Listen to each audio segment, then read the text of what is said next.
So what's up? Kamusta? Ayos ba tayo dyan? So nandito tayo ngayon sa may Skygo Baliwag branch at meron silang bagong nilabas ngayong 2026. Etong Skygo Hero 125. Meron silang bagong muka at may mga pinalitan sa parts na to. At meron silang mga dinagdag at update para dito. Alamin natin yung presyo at yung specification kung sulit nga bang bilhin ngayong 2026. Tara, samahan nyo ako. Walk out na natin to. Alamin natin yung presyo kung tumaas ba o bumaba at kung sulit ba ang specs ng isang to. Tara, alamin na natin yan. Walk around na natin. Ayos na ayos yan. So ayun na nga mga best, no. Ito nga po ang updated na design ngayon ng Skygo Hero 125.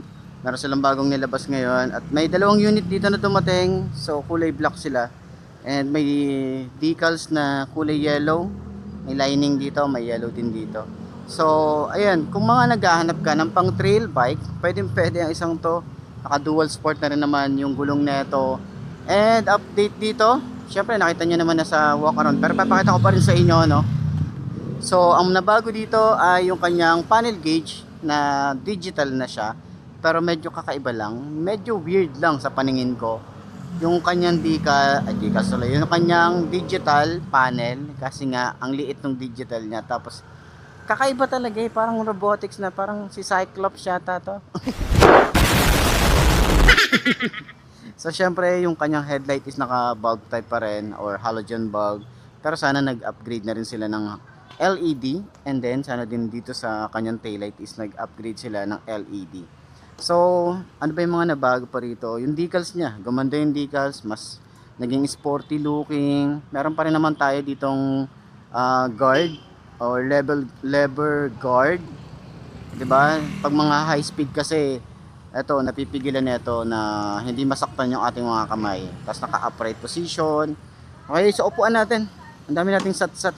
Kung nagtatanong kayo anong specs nito, nandyan sa screen nyo yung specs niya, full specs ng isang to. Okay? Ganyan ang itsura niya kapag naka-side stand, medyo nakahiga siya. Okay, 5'2" ang ating height. Abot ba ng 5'2"? Unang upo, maganda agad yung ating foam na ginamit dito ng Skygo. Okay, sobrang lambot niya. Tapos, ayan, kung pang trail nyo to, pwede.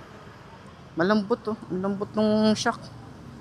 Ayan, napakalambot. Pang ADB yung kanyang feels. Alam niyo yan? Gets niyo yan? Alam niyo yan?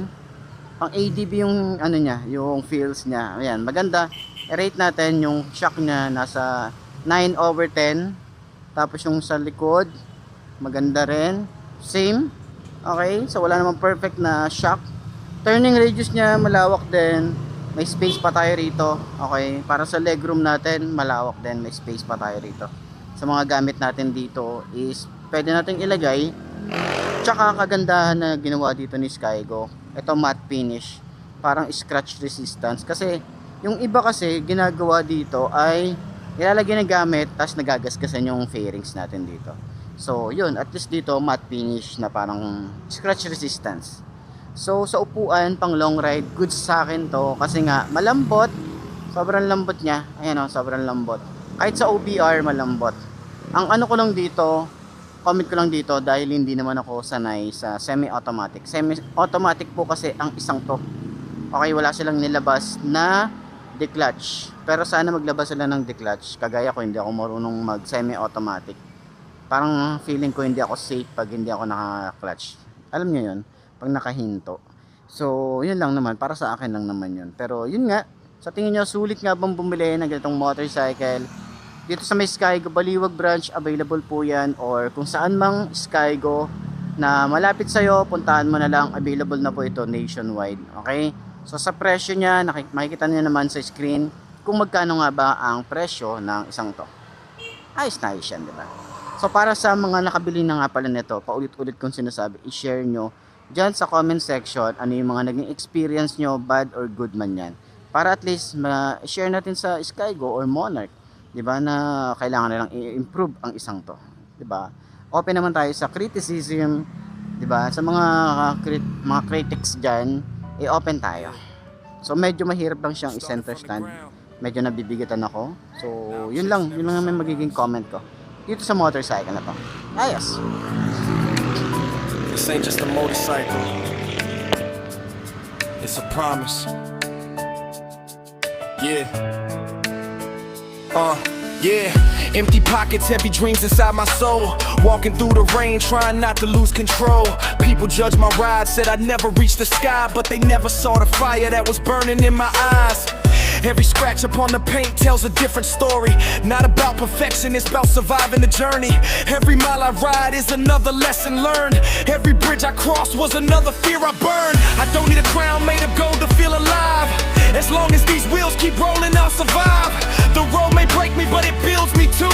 Every destination starts with something true. Sky go, take me higher than my fears. Through the pain, through the struggle, through the years. I'm not racing anybody, I'm just chasing who I'll be. Every road I travel writes my legacy. Sky go, even when the storm won't fade, I'll keep moving, I was never built to break. Success isn't given, it's earned 1 mile at a time. So I ride with faith until my stars finally shine. Some ride for money, some ride for fame.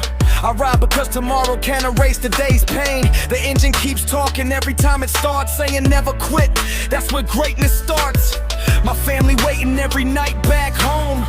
That's the reason why I never ride alone. Every throttle is a prayer, every helmet is hope.